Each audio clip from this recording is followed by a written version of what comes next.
Halo teman-teman, kali ini kita akan belajar untuk membaca tabel output SPSS ya. Pertama-tama nanti kita akan coba membaca poin-poin mana yang sekiranya penting ya untuk kita ketahui. Secara prinsip ya, dalam melakukan perhitungan dengan SPSS, kita ingin mengetahui hal-hal sebagai berikut ya. Yang pertama adalah kita ingin melihat persamaan regresinya ya. Persamaan regresi ya. Kedua, kita ingin melihat pengaruh secara parsial ya antara variabel independen ya, masing-masing variabel independen terhadap variabel dependen. Yang ketiga, kita ingin juga melihat pengaruh simultan ya, variabel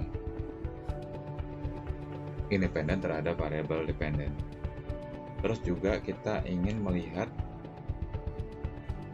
pengaruh variabel mana yang paling dominan ya terhadap variabel Y.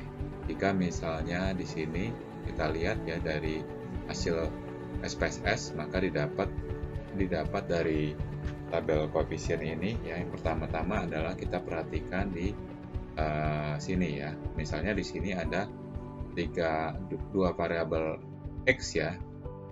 Y sama dengan B0 tambah B1X1 tambah B2X2. Misalnya X1 adalah pengaruh hasil tes ini. Ini hasil tes ya. Hasil tes ya, ini adalah lama bekerja ya, lama kerja. Nah, terus Y-nya ini adalah Y yang ingin diprediksi adalah kecepatan penyelesaian kasus ya. Penyelesaian kasus ya. Nah, dari dari tabel ini yang perlu kita perhatikan adalah di sini ya. Poin 1 ya.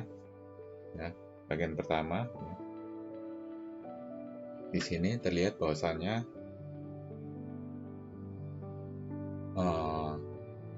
persamaan regresi, estimasi yang dihasilkan adalah 2,027, ini koefisien B1 ya, 0,323 X1 ya, ditambah 0,907 X2 ya, sehingga ini adalah persamaan estimasinya, di mana 2,027 ini adalah konstanta ya. Konstanta ini adalah koefisien B1 dan ini adalah koefisien B2. Demikian ya untuk hal pertama yang perlu kita sama-sama pahami ya. Terus apalagi yang kita lihat dari sini?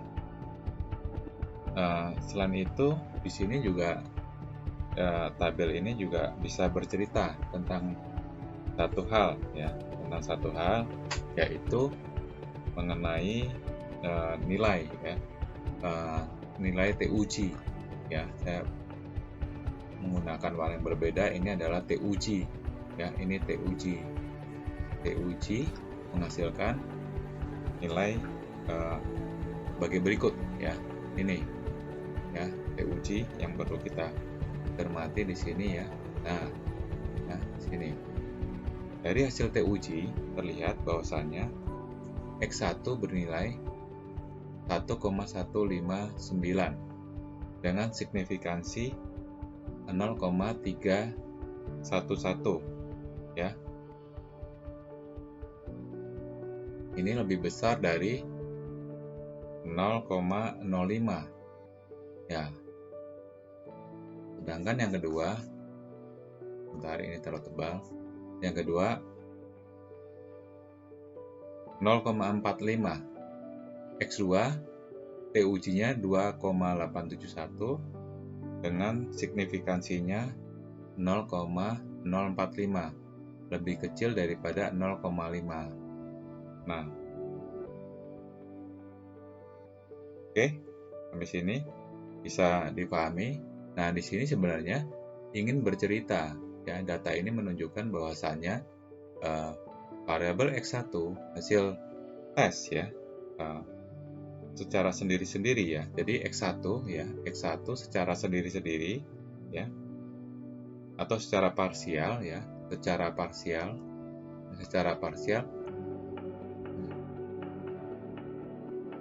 tidak berpengaruh, ya, berpengaruh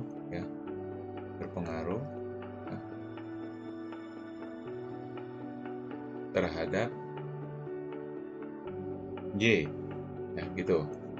Karena di sini signifikansinya lebih besar daripada p-value-nya. Sedangkan X2, ya, di sini bercerita karena ini masuk dalam lebih kecil 0,05, artinya di sini H1 diterima. Ya, artinya X2 secara parsial berpengaruh terhadap Y, ya, atau X2 secara parsial berpengaruh terhadap Y. Dengan kata lain, kalau dibunyikan, lama kerja berpengaruh secara parsial terhadap penyelesaian kasus. Oke, sampai sini. Lalu selanjutnya kita lihat tabel berikut, ya, tabel model summary, ya, tabel model summary. Kita perlu perhatikan di sini adalah R square, ya, R square 0,83. Apa artinya ini, ya? Nah, di sini ingin bercerita bahwasannya R square itu adalah variabel yang mempengaruhi, ya, yang kita teliti. Di sini variabel yang kita teliti adalah X1 dan X2, ya. X1 dan X2 yang ini tadi adalah hasil tes, ya. Yang X2 adalah lama kerja, ya. Lama kerja. Nah, di sini sebenarnya pada kenyataan, pada realitasnya yang mempengaruhi kecepatan penyelesaian perkara, ya. Di sini yang mau dicari adalah Y-nya adalah penyelesaian perkara, ya. Penyelesaian, ya, perkara. Ya. Sebenarnya ada lagi variabel-variabel lain yang memang belum bisa ya. Misalnya ada X3, X4, X5 yang kita tidak tahu. Nah, inilah sebenarnya jadi dari hasil dari hasil data output ini terlihat bahwasanya variabel yang mempengaruhi, ya, variabel X1, X2 mempengaruhi terhadap Y itu sebesar 0,83, ya. Sedangkan sisanya atau disebut koefisien alienasi, ya, variabel koefisien alienasi, ya, sering disebut seperti itu. Misalnya di sini sebenarnya kan ini adalah 100%, ya, dikurangi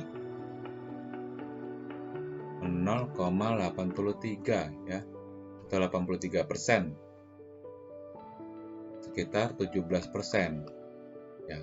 Nah, inilah yang disebut sebagai, misalnya kalau kita formulasikan Y sama dengan tadi persamaannya apa?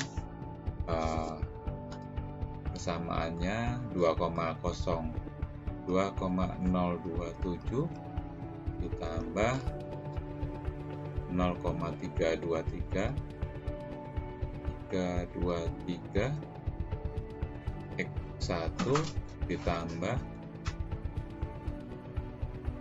0,907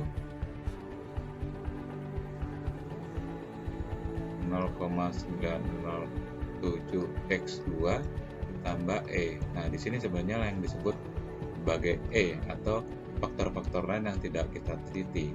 Jadi clear, ya, untuk cara membaca tabel SPSS. Yang ketiga berkaitan dengan tabel ANOVA, yang perlu kita cermati adalah nilai dari F, ya. Tujuan dari tabel ANOVA ingin melihat pengaruh secara bersama-sama ya. Pengaruh secara bersama-sama atau sering juga disebut pengaruh secara simultan antara X1, X2, dan X3. X1 dan X2.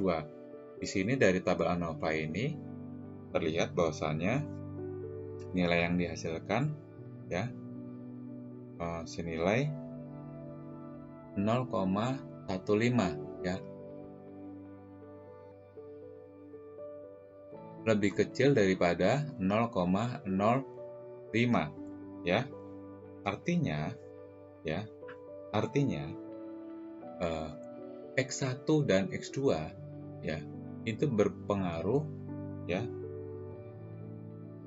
secara bersama-sama terhadap, atau X1 dan X2 mempunyai pengaruh secara bersama-sama terhadap Y. Ini cara membacanya. Oke. Yang terakhir mungkin kita bisa melihat dari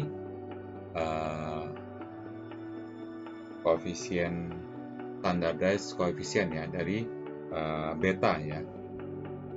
Uji beta kita cermati di sini.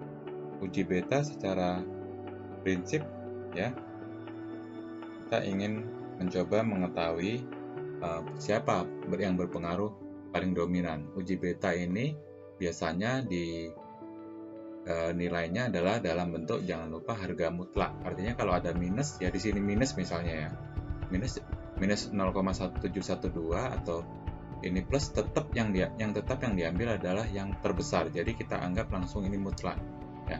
Dari sini terlihat bahwasanya untuk uji beta ini ya 0,712 ya, hasilnya adalah berarti untuk tab yang beta ini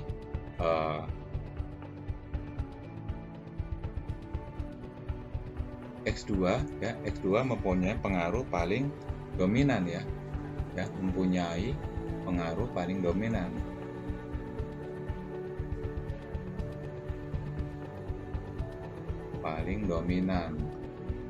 Terhadap siapa? Terhadap Y.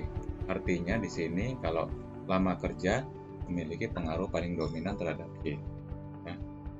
Nah, terus selanjutnya kita coba melakukan tadi saya juga sudah kalau yang ini sudah kita praktekkan untuk uji one sample Kolmogorov-Smirnov ya. Jangan lupa ya, sebenarnya yang diuji adalah bukan X tetapi biasanya yang diuji adalah Y-nya, karena merupakan hasil ya, Y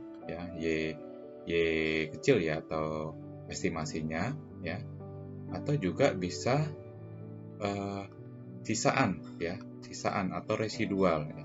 Tapi kebanyakan orang lebih aman menguji sisaan atau residual. Itu kan rumusnya adalah Y dikurangi Y dugaan ini ya, untuk sisaan. Jangan lupa ya, ini rumusnya untuk normalitas ya. Nah, dari hasil uji, asimptotik signifikansinya senilai 0,2 yang lebih kecil daripada 0,05 ya.